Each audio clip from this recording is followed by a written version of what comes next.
नमस्कार दोस्तों, आप सभी को स्क्रीन पर देख सकते हैं मॉर्निंग असेंबली कंटेंट्स। आज दिनांक 5/12/2025 है और आज का मॉर्निंग असेंबली प्रोग्राम की शुरुआत आज के सुविचार से करते हैं। सुविचार में है, भविष्य इस बात पर निर्भर करता है कि आप आज क्या करते हैं। The future depends on what you do today. ये महात्मा गांधी के द्वारा कहा गया था। दूसरा टॉपिक है मुख्य समाचार का। पहला है अंतर्राष्ट्रीय समाचार।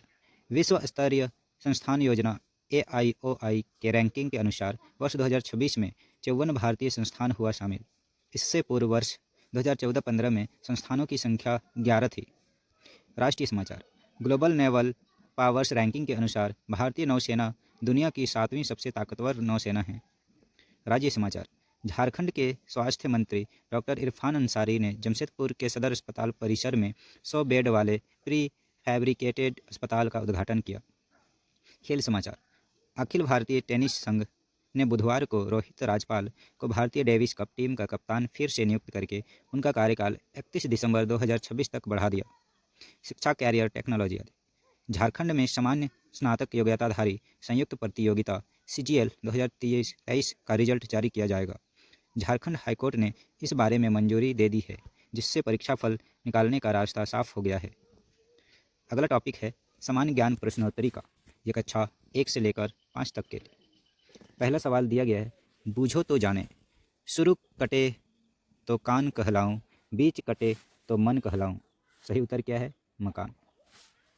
दूसरा सवाल दिया गया है, एक पक्ष में कितने दिन होते हैं? तो इसका सही उत्तर है 15 दिन। तीसरा क्वेश्चन है, स्वर वर्ण कितने हैं?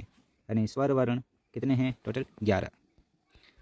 अगला क्वेश्चन दिया गया है, क्वेश्चन नंबर 4, गंगा नदी किस समुद्र में गिरती है? तो इसका सही उत्तर है बंगाल की खाड़ी। ऐसे ये हिंद महासागर का भाग है। पांचवा क्वेश्चन है, पौधे का कौन सा भाग जमीन के अंदर होता है? तो इसका सही उत्तर है जड़।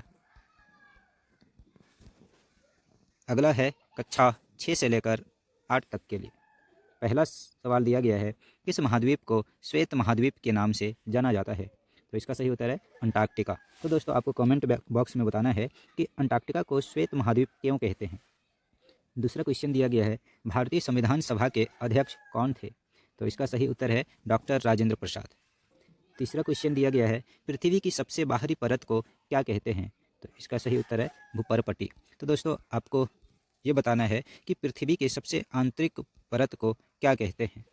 क्वेश्चन नंबर 4 बता रहा है कि वायुमंडल की सबसे ऊपरी परत कौन सी है? तो इसका सही उत्तर है बहिर्मंडल। दोस्तों आप सभी को वायुमंडल की जितने भी परतें हैं उन सब का नाम कमेंट्स में बताना है। क्वेश्चन नंबर 5 दिया गया है कि मानव शरीर की सबसे छोटी कार्यात्मक इकाई क्या है? तो इसका सही उत्तर है कोशिका। अगला जो क्वेश्चन दिया गया है वो कक्षा 9 से 12 तक के लिए। पहला सवाल है कि धातु और अधातु तत्वों की सबसे पहला वर्गीकरण किसने किया? तो इसका सही उत्तर है लेवोजियर। दूसरा सवाल है, भारत में हरित क्रांति के जनक किसे माना जाता है? तो इसका सही उत्तर है डॉक्टर MS स्वामीनाथन। तो दोस्तों आपको 2 सवाल का जवाब देना है। विश्व में हरित क्रांति के जनक किसे कहा जाता है और हरित क्रांति शब्द का प्रयोग सर्वप्रथम किसने किया? ये कमेंट बॉक्स में बताना है। तीसरा क्वेश्चन है, मनुष्य के हृदय में कितने कक्ष होते हैं? तो इसका सही उत्तर है 4 कक्ष। अगला क्वेश्चन नंबर 4। क्वेश्चन नंबर 4 बताया जा रहा है कि तारों के टिमटिमाने का मुख्य कारण क्या है? तो इसका सही उत्तर है वायुमंडलीय अपवर्तन के कारण। पांचवा सवाल है, वाच्य में कितने भेद होते हैं? तो इसका सही उत्तर है 3। अगला टॉपिक है आज का महत्वपूर्ण दिवस।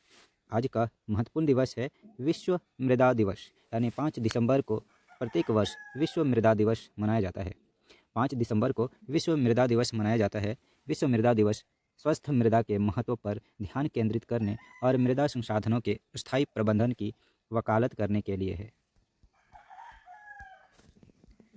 अगला टॉपिक है प्रेरक प्रसंग का। शीर्षक दिया गया है लालच का परिणाम। एक घना जंगल था जिसमें एक चालाक लोमड़ी रहती थी। जंगल के पास एक गांव में चरवाहा अपनी भेड़ों को चराता था। लोमड़ी रोज भेड़ों को देखकर ललचाती, लेकिन चरवाहे और उसके सतर्क कुत्तों के डर से हमला नहीं कर पाती। एक दिन लोमड़ी ने योजना बनाई। वह चरवाहे के पास गई और बोली, मालिक, मैं इन भेड़ों को बहुत पसंद करती हूँ। आप गांव में आराम करें, मैं आपके लिए इन सब की रखवाली करूँगी। भोले चरवाहे को लोमड़ी की चिकनी चिपड़ी बातें पसंद आ गई और वह मान गया। जैसे ही चरवाहा गांव में लौटा, लोमड़ी ने मौका देखकर एक एक कर कई मेमनों को मार डाला और खा लिया।